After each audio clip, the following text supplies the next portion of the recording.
beginner. All my good works are needles in hay, and I try to do right based on my own sight, just like a blind man who's standing in the way. And all that I've taken, it was sadly mistaken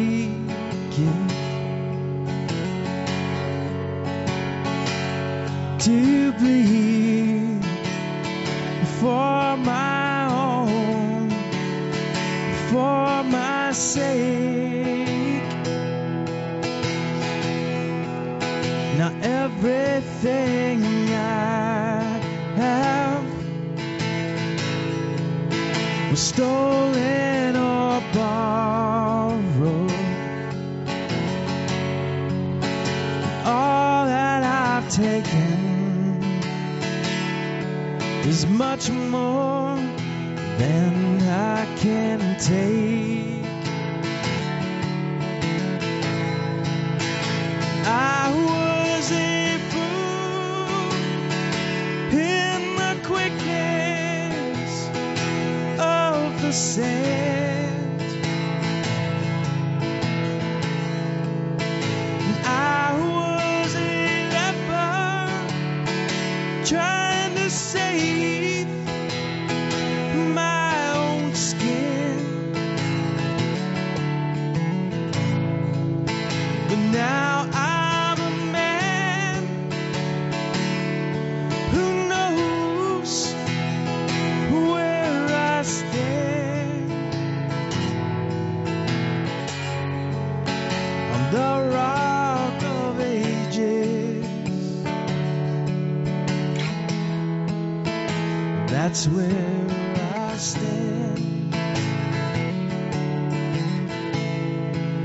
Lord, you bore my refuse. You are my refuge. You gave up everything when you threw it all away.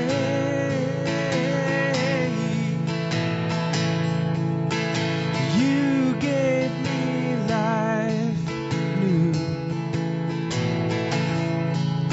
You carried my weight through the evening to the morning and to the day. I was a fool in the quickness of the sand. I was a leper trying to save my own skin. But now I'm a man who knows where I stand on the rock of ages. Jesus, that's where I stand. On the rock of ages. Jesus, that's where I stand.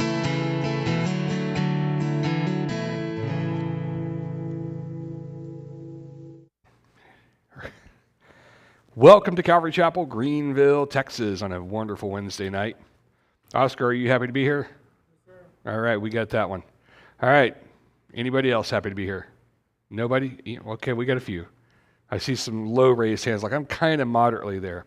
Hey, that's going to work out. We have some big waves in the back, though. Wade believes in it, man. Let's not try to compete. He's the first, and you know what I'm saying, just whatever. Anyways, all the announcements that we have, and there's tons of them. I can't even tell you about that. Women's ministry, that is happening Tuesday nights at 6 p.m. And, okay, that's throwing me off. Anyways, Tuesday night, 6 p.m., that's here, and going to the book of Psalms. And I'm guessing, I don't know where you are, but everything going well? Are you happy? Good, go. 60? Psalm 60, okay. Well, you guys are trucking along. We appreciate that. And ladies, show up to that, grow, learn. It's not just the learning, but it's also the fellowship and kind of getting together and seeing all that stuff come together. So we look forward to that. I don't, but women do.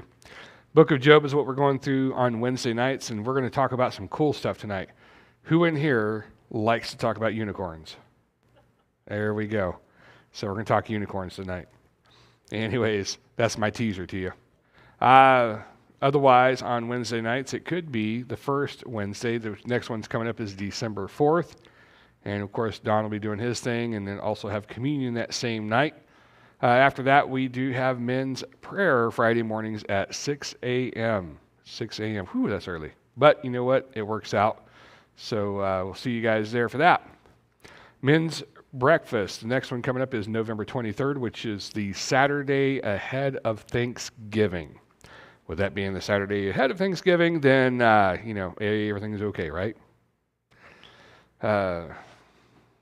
Women's Fellowship Christmas Party.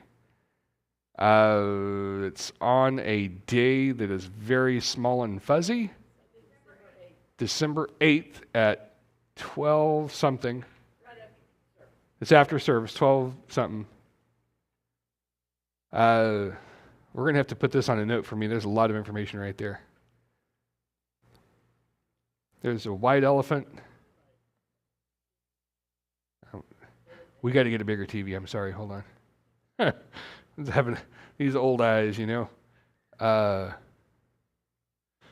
all that information. I bet you it's on the screen. You can see it, right? Good. Fellowship meal coming up December 1st as Feliz Navidad. It is themed that, and as however you interpret the food, whether it be Tex-Mex or whatever it is that you want to bring, theme it, bring it, we'll eat it. That's how it works out, and that's December 1st.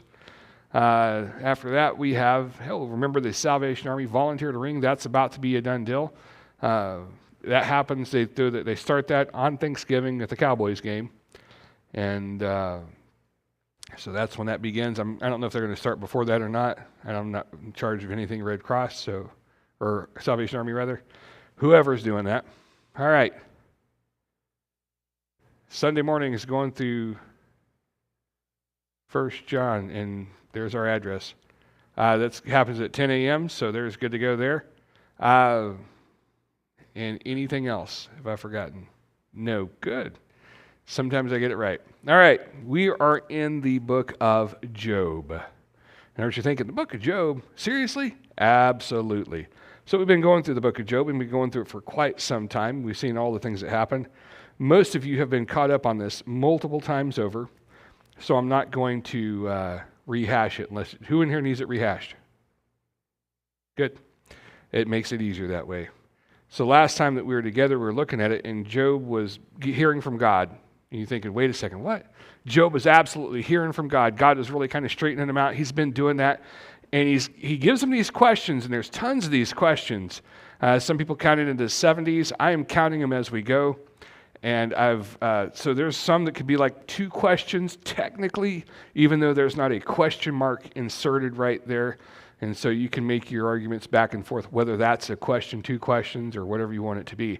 I'm going by question marks. I think that's the easiest way to go, because we could call it a 2-part question. You've seen those before. And so we're just looking at it from that perspective. But Job has been dealing, or rather been being dealt with by God, because Job, man, that dude is a mess.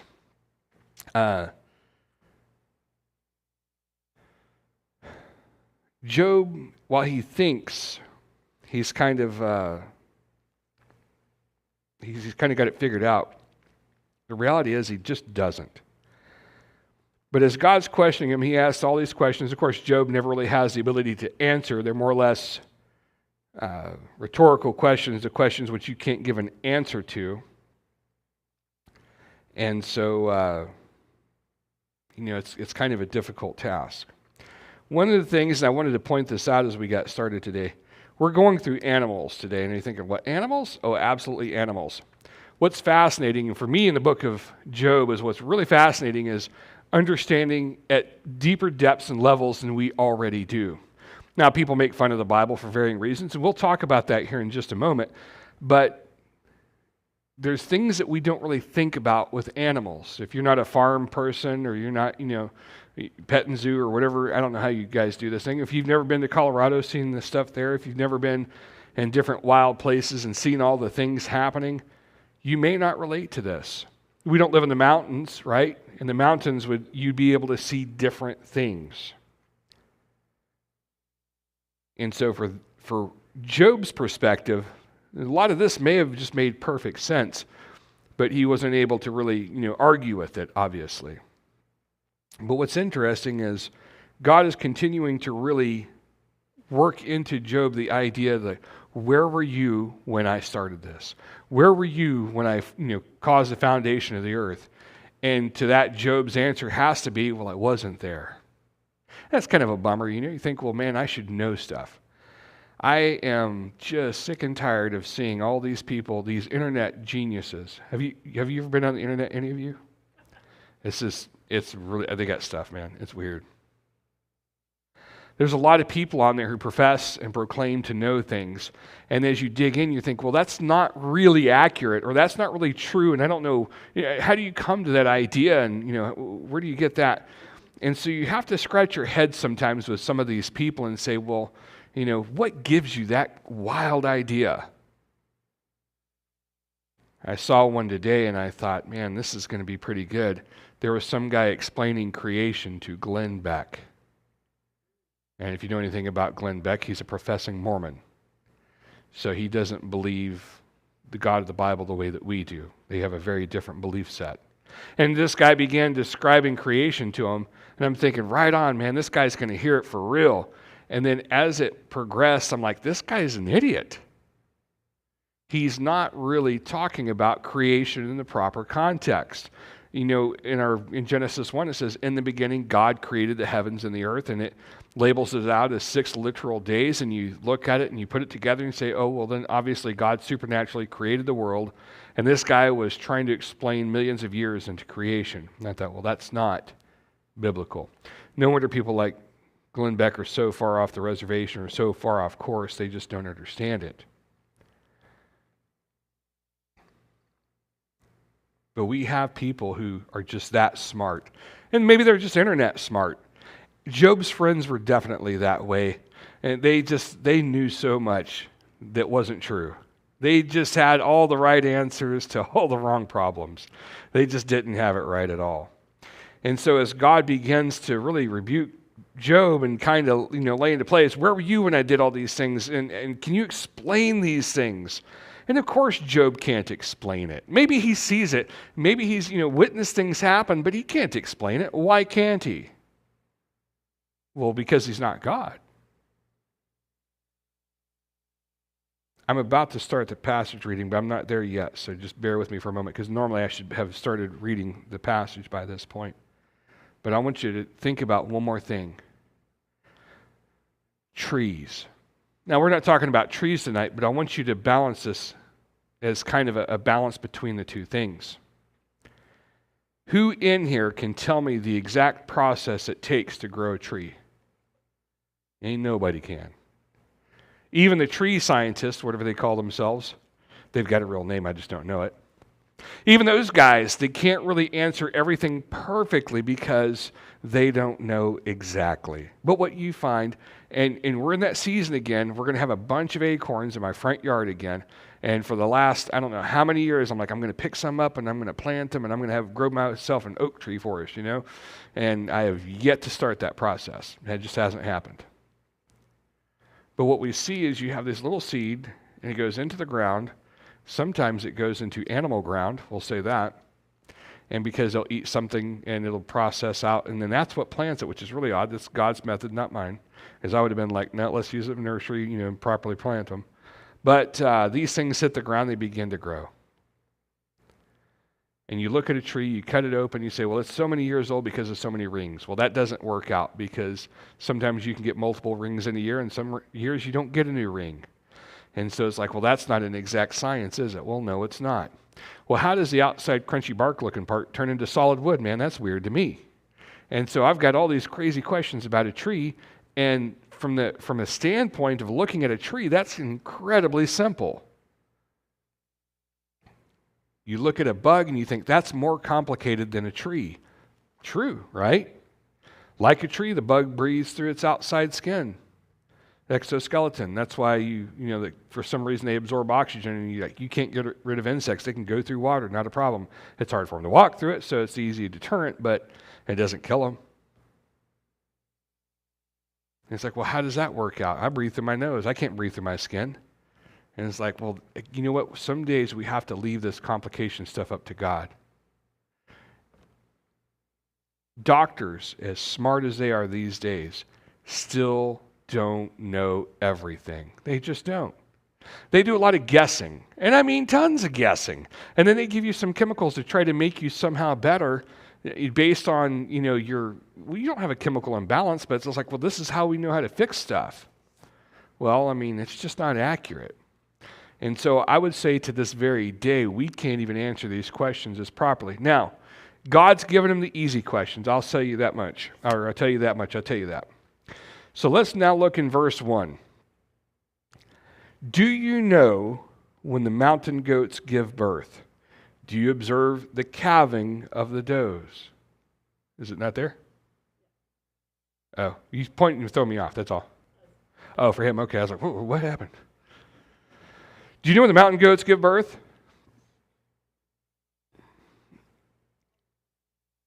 So I was talking to this guy the other day, and he was telling me about some deer out in Tawakoni. Out there at this place called is it Wind Point? Is that the name of the place? He was telling me, he goes, man, it's the wildest thing. You can feed the deer in your hand. They're right there. Let me tell you, that's abnormal. That is not usually how things happen. When you go into the wild, you'll see a lot of times animals are like, humans, let's get out. They're kind of skittish and they want to get away. The fear of man was put into the animals after the flood when God said, all these things, the creeping things, that's your food, man. I say man because it's funny, but he was talking to man. That creeping stuff, that's your food. And for that reason, fear and dread of you will be put in them. And so God let Noah know that. He let the animals know that. They now have fear and dread of the humans. And so those who would be hunted, those who would be the food for the humans, try to avoid it. Make sense? I would think so. And so, do you know when the mountain goats give birth? Who has mountain goats in their backyard? I mean, come on. You don't know mountain. That's not even a real goat. That's like a make-believe goat. And I'll tell you, it's this tall. It's a make-believe goat. Anyways. You seen our goat? Mountain goat's a real goat. That's different. She's talking about the goat in our backyard. And that thing is not a goat. It's just like it's like a puppy. It's tiny. It's one of those miniature goats. Or dwarven goats, or whatever they call it. Do what? You're killing me. So, mountain goats don't want to be around people. Why not? Because they're potentially dinner for the people. So do you know when they're born? Nope. Maybe they make a little bit of noise, maybe that much, but you're really not going to understand. You're not going to see that. It says, do you observe the calving of the does? Do you see that? No, you don't. Why not? Because they're nowhere near you. What's interesting, though, is you keep getting more goats. Well, how does that work out? Well, because they keep having them. You don't have to be there for something to happen. You don't have to witness it. Nobody has to video it. I mean, everybody thinks like, all right, we've got to get you on YouTube or whatever. But you don't really have to go there for that. You just don't. And so he really asked those two questions. Those are questions 13 and 14. I'm sorry I did not let you know that right away. And but he goes on about goats. Question number 15. In verse 2 it says, can you number the months that they fulfill? And do you know the time when they give birth, when they crouch, bring forth their offspring, and are delivered of their young? Their young ones become strong. They grow up in the open. They go out and do not return to them. When we have, as humans, when we have babies, they are useless. They are helpless. And it takes us years before they even start walking, talking, and doing the right things. And decades before they're able to sustain themselves. That's just how it is. That's how God made it. We raise up our children and we teach them and we grow them. And the difference is, and everybody's going to, or I say that, not everyone. There are people who try to say, well, you know, like animals are just like people. Are they? Because I don't think they are.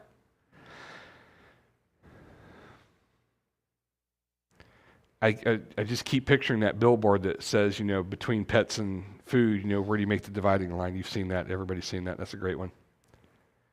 Animals are not people. They don't operate with the same intellect unless only a select few have opposable thumbs, right? They don't have court. They don't do all the things that most people you'd say, well, you know, an intelligent person who understands things, they function differently than does an animal. And that's true. And so you think about this, it's like, well, if this goat gets up and is walking, horse does the same thing. Have you ever seen a horse, forget what do they call it when a horse is born? Whatever they call it, it's something important. So the pops out and bloop, it starts, I mean, before the day's over, it's walking. Same with a calf. They just get up and they get walking. Now, let me ask you this. Have you ever heard a horse or a cow or a goat repeat poetry? Have you ever heard one of those, like, really have an in-depth discussion? You don't. Have you ever played a game, like you think, man, chess is a tough one, right? But what about even checkers? Have you seen a donkey or a horse or I don't know, just whatever, play checkers? You don't see that. See, there's a difference between these animals and the humans, between man and beast. We are made in the image of God, they are not. And so there is the bigger difference. But because they're rather elusive and away from Job, how much has he seen this mountain goat doing mountain goat things? The only time I've ever really seen a mountain goat was in Colorado. And when I saw this mountain goat, it was at least like 1,000 feet away from me, if not further. And I see it walking, and I'm like, okay, I'm going to tell you this one. I've walked the mountains of the Alps in Germany, okay? The Army made me do it. I wouldn't have done it voluntarily, I can promise you that. But there's these really steep hills like this, and then there's some that are not so steep. They still call that mountain, but man, those are the scary ones like that. And we've tried to, just basically get up these things, slide up these things, more or less just slide down them. But if you watch a mountain goat, they can stand on just the thinnest of lines. And it's like, how is this thing not dying? How is that not falling hundreds and thousands of feet to its death? No, man, they're just awesome animals, man. They're not like you and me. I get nervous. There was that road, it was ice road truckers, they were in India or whatever like that. And man, that just made me sick to my stomach watching it. These guys are going to die. They're going to fall off the side of that thing. And that's a way bigger road than what goats have. They're different. And so they stay away. You can't really chase a mountain goat up the mountain because you can't go the way they go. They got their little tiny hooves. You got these big clodder feet, right? Does anybody want to look at feet tonight? No? Okay. I'm getting too many no's. But even with some really cool mountain climbing shoes, you can't compete with a goat. You just can't. So they're different. And it's like, have you seen this? Have you witnessed all this stuff? And then the answer is a no, man. Donkeys. There's two questions in this part of it. So starting at verse 5, it says, who has let the wild donkey go free? Who has loosed the bonds of the swift donkey, to whom I have given the arid plain for his home, and the salt land for his dwelling place? He scorns the tumult of the city. He hears not the shouts of the driver. He ranges the mountains as his pasture. He searches after every green thing. And then we think about donkeys. Donkeys really only have a solid purpose for us in this area in one way, and that's keeping the coyotes off of your livestock. That's all they do. Are they good at it? Of course they're good at it. They're violent animals. But so who's let the wild donkey go free? Well, that would have to be God. And it's just in the question, too, who has let the wild donkey? There are these guys in Arizona, and they catch Mustangs. Those are not the cars, they're horses, right? I have to tell some people, they're like, a Mustang, they catch it? Is it there's one with the V8, because I can catch the one with the V6, but the V8 I can't catch, right? These are different than that. These are wild horses called Mustangs. They go out and they catch these things, and they break them, and then they try to make them functional for human use. When a horse comes out, which I think is called a foal, I'll remember, is that right? Colt? No, the colt's that, but I'm talking when it's born. Foaling is a birthing process. Okay. Whenever that happens, whenever the horse comes out and all that stuff, they're not ready for someone to ride it. First off, they're really tiny, right? They're small horses. They're not going to stay miniature. They're going to get really big and awkward. But they're not ready for someone to ride it. They have to be broken. They have to have all this development. They have to have all that work to it.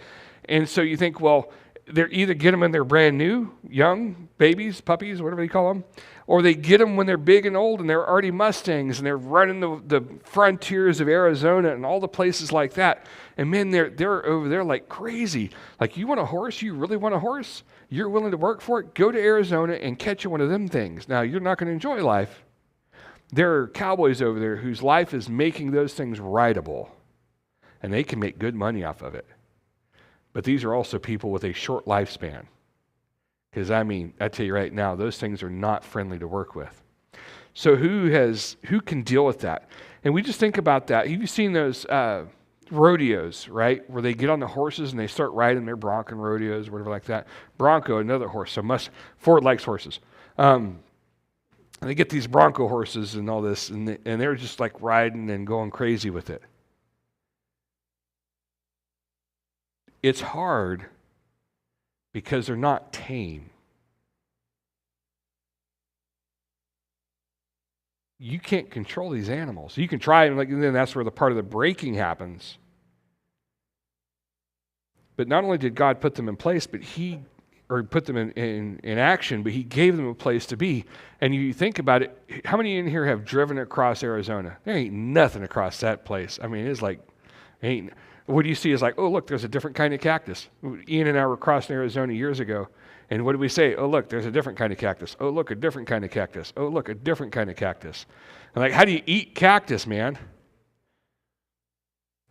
Ian was there with me, and he saw it. We went across a part of California which seemed even more desolate than did Arizona, which is interesting. But you know what? Those horses go out there and they live and they function and they do all that. You say, how does that work out? Don't know. See, God put them in a place where they would function. You go out to the desert, you see crazy things like lizards and just stuff that doesn't need to be alive. Like these snakes that, like, you go out there, they'll kill you, man. They kill you dead. Now, Australia is even worse. Like, you go down there, and it's like the animals there are not friendly, right? They're wild and they're different. Now, we come to a part of this passage that I've been looking forward to for a very long time. I'm going to read this to you, and then I'm going to tell you what's wrong and what's right with it. Before I do that, I'm going to preface this and tell you that when I teach out of the ESV. You ever curious what Bible I'm using as ESV? I am the first to tell you that the ESV is not the only good translation. In fact, in some places, it's not even a good translation.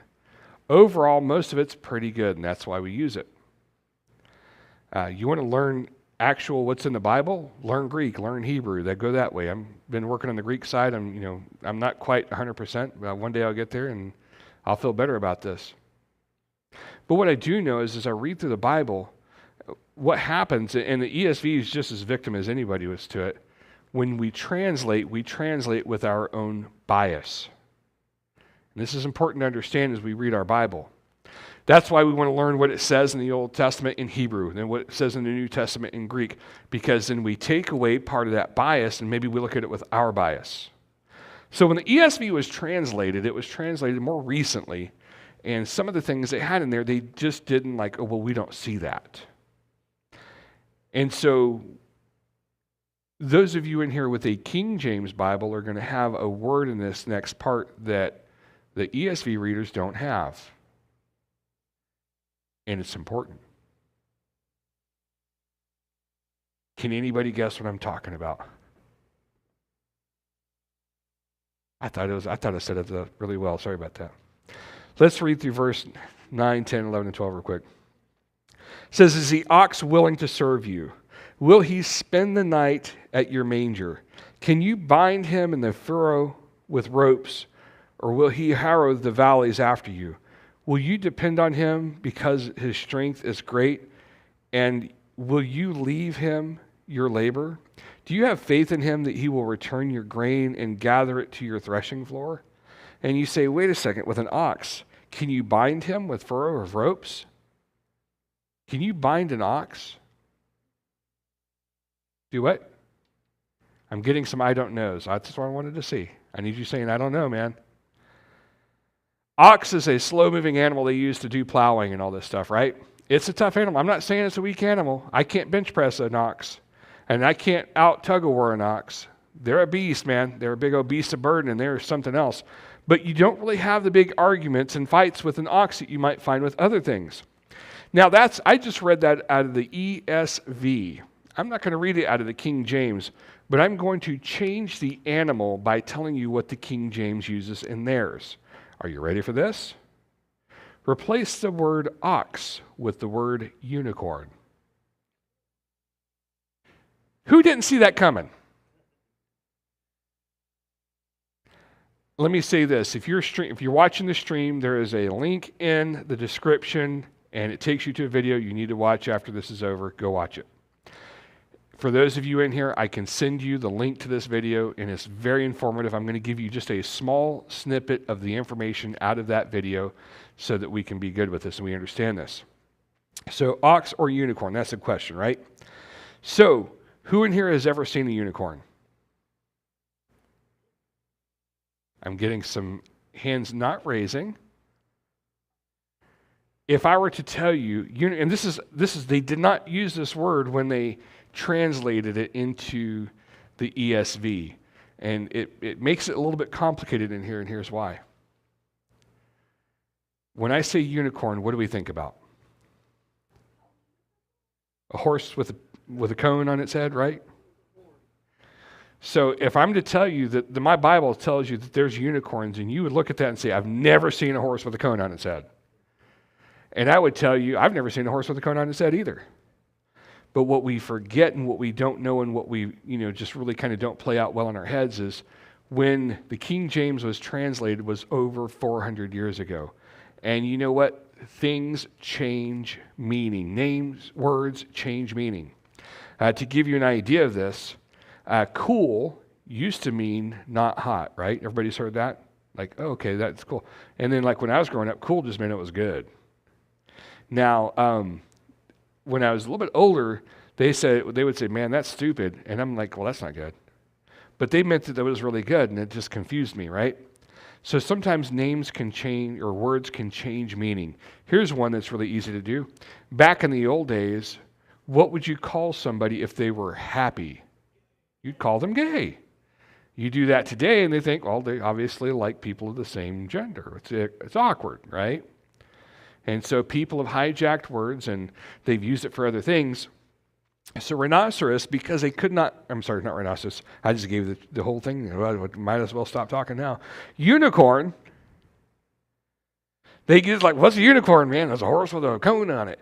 And like, well, okay, and if it's got wings, it's a Pegasus too. And you're like, oh, this is getting so complicated. Horses are tough to really think about. And so you think about the unicorn. I want to tell you that, and the unicorn makes more sense than the ox does based on can you handle it. Now the unicorn if you look in the dictionary, and now I've stolen this from a video, this guy had a lot of information, and I was just trying to write it down as fast as possible, but there's a dictionary from 1828, Webster's Dictionary. We like Webster, one of our friends, right? Webster's Dictionary, nice guy. So this has been over, just short of 200 years ago that this came out. Before I say this, he made mention of the fact that the word unicorn, in the King James, of course, is mentioned 9 times. It's mentioned in Numbers, Deuteronomy, Job, Psalm, and Isaiah.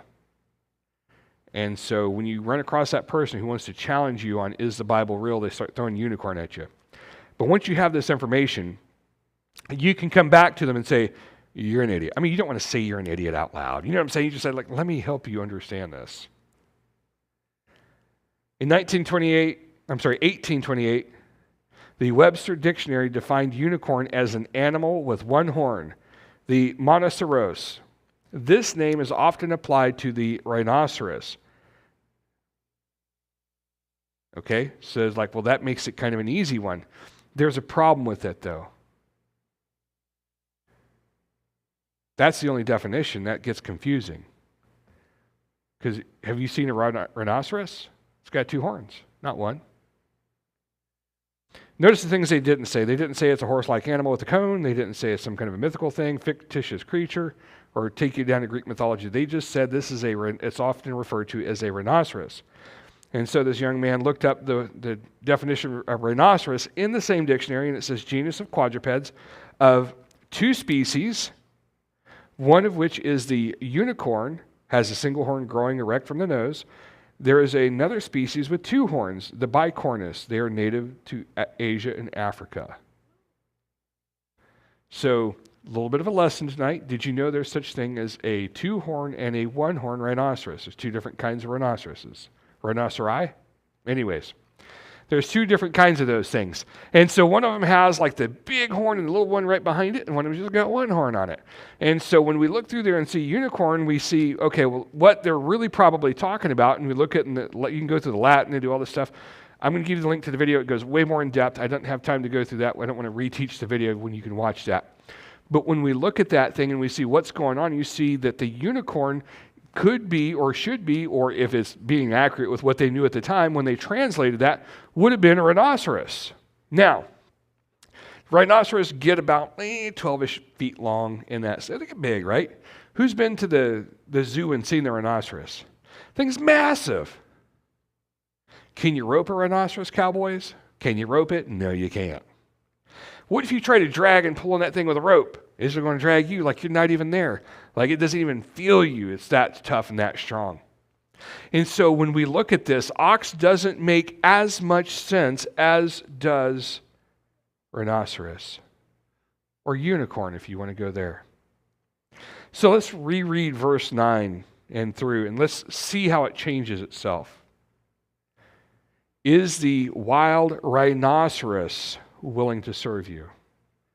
Will he spend the night at your manger? Can you bind him in the furrow with ropes, or will he harrow the valleys after you? Will you depend on him because his strength is great, and will you leave him to your labor? Can you use a rhinoceros as an ox? No, you can't. And see, that's what makes this difference. This is what I say. It's not an ox. It can't be an ox, and this is a place where they messed up on the translation. Do you have faith in him that he will return your grain and gather it to your threshing floor? No. Why? Because a rhinoceros is a destructive animal. It's not a pleasant animal. They'll kill you. They'll kill you dead. Don't get in the water with them, man. They'll do you in. You stay away from these things. They're big. They're dangerous. And I mean, I'm telling you right now. And so when you look at this, God's saying, like, I think if we put ox in there, it doesn't translate the same way. And if we put rhinoceros or unicorn, if you're so bold, once you put that in there and recognize that and see that and understand that, and you're like, wait a second, this thing is big and powerful. There's no way that Job could, compete with this thing. It's impossible. And so the rhinoceros, that's a better one. In some of the commentaries I went through, they made mention that this next part was God's humor, and I don't think that, but let's cover it anyways. The ostrich. Everybody's seen that animal, right? That's a cool... Think of birds, and you think birds, they fly, right? Then you think of penguins. then you think of chickens. Well, chickens can fly, but they just don't fly much. They don't migrate or anything like that. Geese can fly, but the domestic ones don't really go that far. But you think of penguins, they don't fly. You think of ostriches, and they really just don't fly. So now understanding that the ostrich and how it doesn't fly and doesn't do the things, let's hear this interesting part of it. In verse 13 it says, the wings of the ostrich wave proudly, but are they the pinions and plumage of love? For she leaves her eggs to the earth and lets them be warmed on the ground, forgetting that a foot may crush them and that wild beasts may trample them. She deals cruelly with her young as if they were not hers, though her labor be in vain, yet she has no fear. Because God has made her forget wisdom and given her no share in understanding. When she rouses herself to flee, she laughs at the horse and his rider. And so you think about the ostrich, and they talk about the ostrich telling him to hide your head and all that stuff, right? This is not exactly the brightest of birds. And in fact, you think looking at it, it's like God's like, this bird's an idiot. We talk about turkeys being stupid, right? Why don't people have a lot of domestic turkeys? Well, because domestic turkeys, you have to keep them inside. If you leave them outside, they look up at the rain and die. That's what I've heard. I've never seen one do it. But turkeys aren't smart, man. We call them bird brains. And ostrich isn't much better. We had these guineas. If you ever had a bird, that's a bird to have right there, guineas. And she's saying, no, ours left and went to the neighbors. But they have this little bitty tiny head on this big old body. And it just looks out of proportion in a big way. And like, this bird's an idiot. Well, it kind of is, but not completely. Don't worry, we're still going to do some more bird time here. But you look at the ostrich and you think, this is basically an idiot bird. And so God's like, but I know all these things about this, and I'm telling you. And why does God know? Because he created them. So now God questions Job about horse. Question number 24 and 25. Let's look at this. In verse 19 it says, do you give the horse his might? Do you clothe his neck with a mane?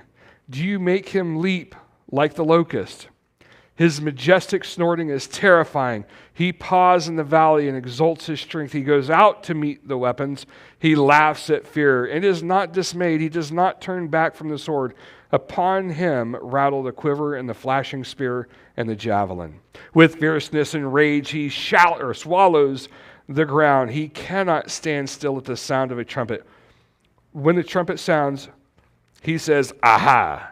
He smells battle from afar. The thunder of captains and the shouting. So, I'm looking at this horse still, you're like, wait a second. Wait a second. What do you ride into war when you're back in those days? What was your animal to fight on? Well, that was a horse. Cops to this day still ride on horses. Of course, it's just, nifty fun stuff or whatever like that. But the reality is, horses just don't care. They're big, and they probably ain't going to get them. Now, they can be spooked. I'm not saying they can't be. But the things that would just make you nervous, unravel your nerves and all that stuff, doesn't affect a horse. It's like that's not a problem for him. And so he really lays out this whole horse thing. Now, we talked about the Mustangs a moment ago. And again, catching a Mustang is no small task. It is just absolutely tough. And if you make a bunch of noise or whatever like that, these animals aren't just really afraid of everything that you do. Now, for those people who don't have a horse to catch a Mustang on, you ain't catching it, right? You got to get them small, train them up, whatever. I mean, you can't just run out there and grab one. Like, oh, hey, look, there's one, let me go grab it. You cannot run them. And when you do catch them, there's no way you can take it down. They run towards things where everything else runs away from it, kind of thing. They're just a fierce animal. So, again, how do you deal with that one? Now, these are the two, and I say two, the two last animals we're going to look at are the hawk and the eagle. But first, we're going to start with a hawk. Verse 26, let me try it one more time. Verse 26, let me take a drink, those make it better. Is it by your understanding that the hawk soars and spreads its wings toward the south? The hawk is a migrating bird. Anybody ever seen birds migrate? It's right about the right season to see Walmart covered in black birds, those little crows that come through, right? Who in here loves the Walmart birds? Ain't nobody loves the Walmart birds. They're weird. But wait, it's okay. So some of you like them. I remember one day I was having a really, really bad day, and this is just an aside, and I apologize, but you guys raised your hands, so here we go. I was at Sonic, and it was like, what? I was sitting at the little table because I pulled my car up, and I'm just done. And you ever had one of those days when it's like everything's gone horribly wrong, and it's just like, man, I am so done, and I can't take any more, and I'm going to sit here and be depressed and eat my tater tots. You guys don't eat tater tots when you're depressed, but I'm different, right? But I went to the Sonic, and you're going to be shocked by this. They couldn't cook it to save their lives. It was horrible, man. And so I thought, well, maybe the birds will eat it. It was right around migratory time. So I start throwing part of tater. I didn't throw the whole thing because I'm not that nice.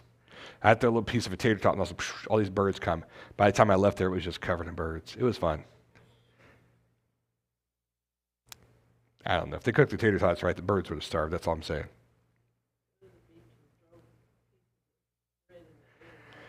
There used to be a park on the north side of, the park is still there, but they used to have ducks that went on the north side of Greenville. And when I was a teenager, we'd go out there with bread and we'd feed the ducks and stuff, and it was great. We'd enjoy that time.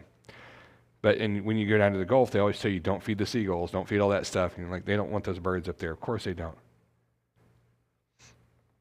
But when the birds migrate, and when that day when they were migrating, so it was a little bit like fall temperatures, it felt nice outside, but now I was just done. So I'm throwing tater tots at them, seeing what they do. And they're over there snapping them up, having a grand old time. And the people at Sonic weren't thrilled with me, but they get what they get. Make your tater tots better. You won't have birds like that. But hawks are birds of prey. They're also migratory birds of prey. And so, is it your understanding that the hawk soars and spreads its wings over the south? Now, the bird that I thought was more interesting, and I wanted to spend a little bit more time on, is the eagle. So, the eagle is also a bird of prey, but here's where it gets really, really fascinating. And let's look at the passage. It's only 4 verses. Is it at your command that the eagle mounts up and makes his nest on high? On the rock he dwells and makes his home, on the rocky crag and stronghold. From there he spies out the prey, his eyes behold it from far away. His young ones suck up blood, and where the slain are, there he is. It's like, that's pretty kind of a complicated thing. Now, you think an eagle, as we go through the Bible, the eagle's mentioned a few times, and there's something different and cool about an eagle. The eagle flies higher than the other birds, right? They get up there, they're not flapping their wings like crazy because it's less dense, and of course they can fly up high. And somebody, you may have heard eagle eyes. Man, that guy's real eagle eyes. Well, that's because an eagle can spot some kind of environment or whatever he's going after, or she or whatever is going after, and from a long distance go, that's what I'm after. And then what they do is they fly down, they grab it, they fly way back up, and then they drop it to kill it, which is kind of an odd thing, but that's what they do. But there was something more interesting about these things, because there was something at the end that was like not compatible with the other part. So I found from the University of Illinois an article, and I thought this would be an interesting, I'm not reading you the whole article, just a couple things on it, because there's 2 things in here that I think are really fascinating. Bald eagles. You know that American bird that we have? Those most amazing national treasure of a bird. You seen those things? Have you seen one up close?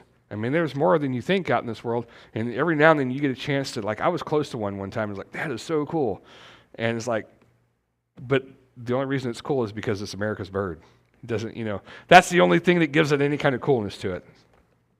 Anyways, bald eagles, noble bird or a thieving scavenger. And that was the title of the article out of University of Illinois on this paper, and it says, the other surprise many people have is when they're driving around the countryside and see roadkill being fed on by bald eagles.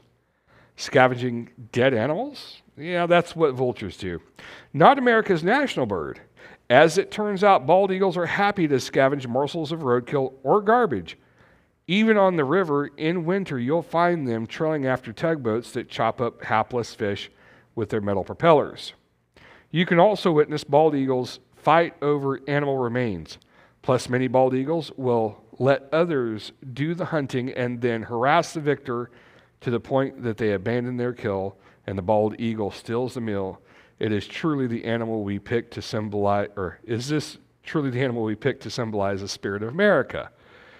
And I thought, that's a funny question. Now, here's what's interesting about it. Ben Franklin, that old guy. So this is the next portion of the article. It says, this was a point of contention during our nation's founding. If Benjamin Franklin were able to sway others, our national emblem would have been the wild turkey. Franklin wrote of the bald eagle. Now, this is quoting from Ben Franklin. He says, he is a bird of bad moral character. He does not get his living honestly. Besides, he is a rank coward. The little king bird, not bigger than a sparrow, attacks him boldly and drives him out of the district. So it's like the bald eagle, whatever. So anyways, that was a kind of a fun aside. I apologize. But the eagle itself is just a mess. It's a scavenger. It's basically like a what's that bird called? Buzzard, I had the opportunity one time to see a buzzard. It was on a building. We're in Little Rock, and it was kind of landed on the ledge. And I'm looking out the window, but it's tinted, so they can't really see in. And I got really close. This is back before cool phones or the cameras and the phones and all that stuff. Way back before that, so I don't have cool pictures of it. But there was this thing just ugly as sin sitting on that ledge, looked creepy and weird. And that's what it was. And so you think this eagle, and you look at the bald eagle, and you think, man, that's a good-looking bird and all that. And then, but it's a scavenger bird. Yeah, they can hunt and they can get animals and all that stuff, but they're also scavengers. Now, let me ask you a wild question. Unless you're flying around, unless you see them, and you don't really see bald eagles that well, do you?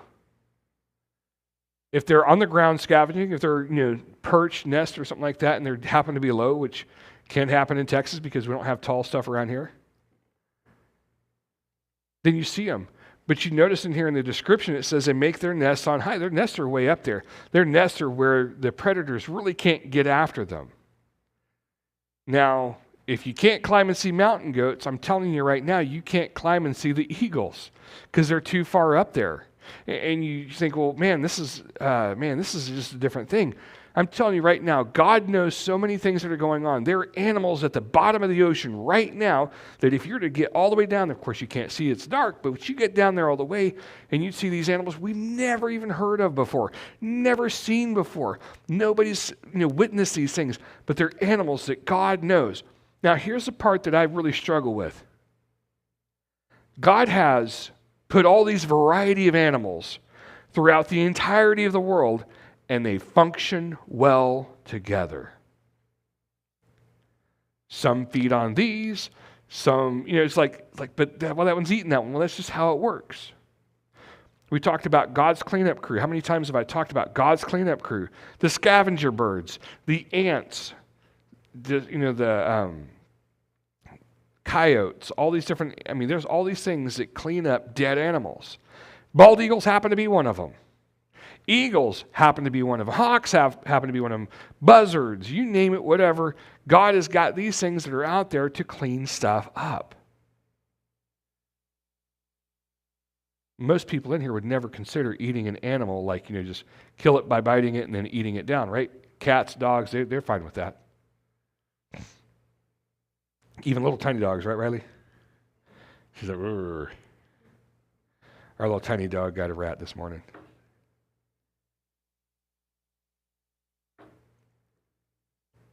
We don't think that that's a great idea. Have you ever seen those videos of a catfish eating a catfish, and it's like they're both the same size, except right after the one eats the other, like it's double size now until it digests or whatever happens?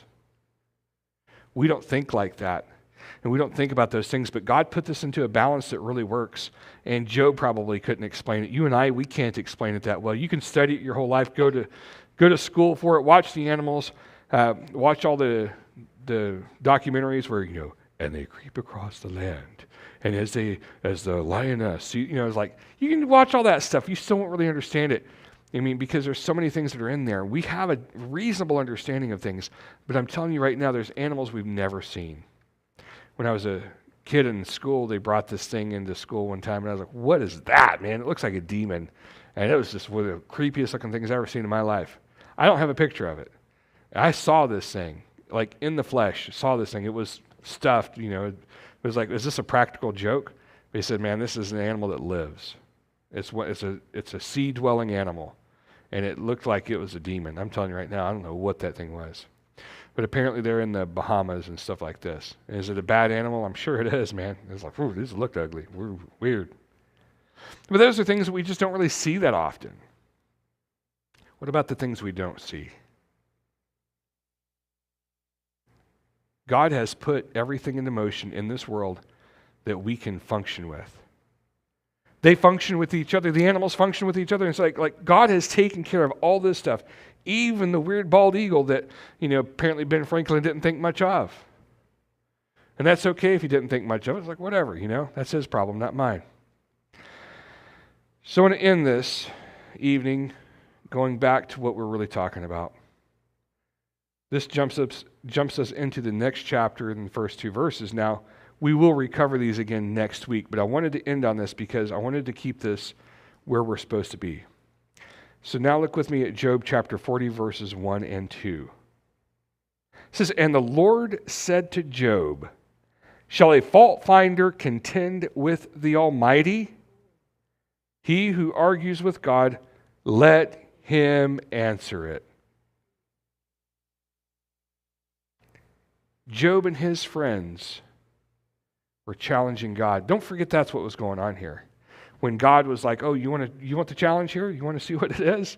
And God brings the challenge to Job. All these bad things happen to Job. All these bad things happen to Job's family. And it's like, well, what's going on here? And God's like, this is what I'm doing. Now, of course, Satan's the one that did the work on it. But God's just like, why are you arguing? But Job and his friends, these guys who knew way much more than the average person, you will receive advice from somebody, if not this year, in the years to come. And they will be so pious, so amazing, and so godly. And they'll say, you know what you really should do? And that's whenever somebody says, you know what you ought to do? Right about then, you ought to just walk away. I know what I ought to do. I'm going to get out of here before you give me some bad advice. And you will hear them trying to reference things of the Bible, things of God, and they're not accurate. That is what Job and his friends were doing.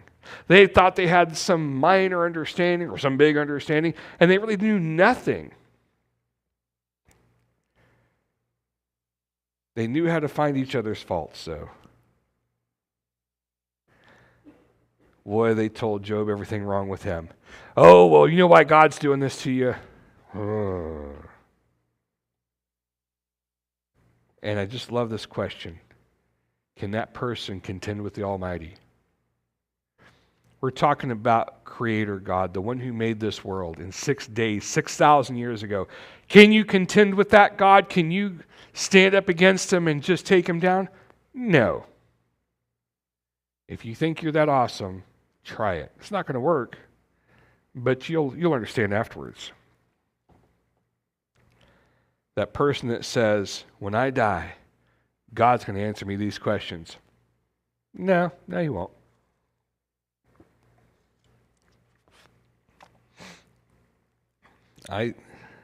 My impression of what will happen based on what I've read in the Bible, and that's going to be my authority tonight, is to say the things that I have read in the Bible.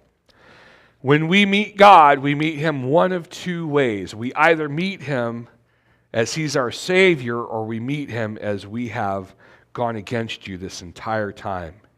And when we meet him as though we've gone against him the entire time, when he comes to deal with us, or when we come to him, so he's going to deal with us, we're not going to be talking. It's just not going to be talking. I have friends that, loosely call friends, I suppose, but, hey, I'm driving the short bus to hell to what the one guy told me, like, you're a loony. Because he's going to get to God one day, and God's going to be like, that's not how it worked. And we think we're big and tough. We think we're smart. We got it all figured out. But then there's God. I'm telling you right now, God has it figured out. He's not worried. He's not panicked. He's not looking at you guys going, please just do it the right way. God's fine. He's good. He wants you to do well. He wants to invest his time, effort, and energy into you. And in order to really make that work out, we really need to invest our time, effort, and energy into God. Learn who he is, how he is, and how he does things. If we get there and we start to understand that, then the rest of it kind of falls into place. So, if nothing else tonight, you've learned what a unicorn is. And you guys can go to school tomorrow and be like, I believe in unicorns. They're going to think you're nuts. Like, what's wrong with these people? They're idiots. And you'll have to explain it to them, and it's okay. Like I said, if you guys want to, and I sent the video to a couple of you just so I'd have it sit in my thing, so you can send it to other people if you want to. It's an interesting video. Did you watch that? No, of course you didn't. But it's really an interesting video. So I would encourage you to check that out. If you're watching, again, it's in the description of the stream. Go there and check it out. And it just shows you the amazing greatness of God. Let's pray. Lord, we thank you this evening. We're thankful, Lord, that you love us. We're thankful, Lord, that you have put into place all these things so we may understand. Lord, we need your strength and your mercy and your might as we go through this time. Lord, as we see who you really are, how you really are, the strength and the might that you actually have, Lord, we ask that we would be humbled by that, to respect and honor who you are. Lord, it's through your strength that we're able to function. It's through your mercy, Lord, that we can take steps every day. So as you lead and guide us, Lord, just help us to stay focused on that. And as we go through this week, we ask for protection, all the things that we always ask for, the ability and the strength to make it back here at the right time. Lord, and again, those who are having surgery Friday morning, Lord, we lift them up to you now so that things go very, very well with that, Lord. That's our hope, that's our prayer, and that's what we're after. So Lord, at this time, we yield to your will, to what you would want us to do. Lead and guide us, Lord. Lead us through the Holy Spirit, that we may understand these things and continue to grow and learn throughout all things. Lord, we do thank you, we love and praise you, and ask all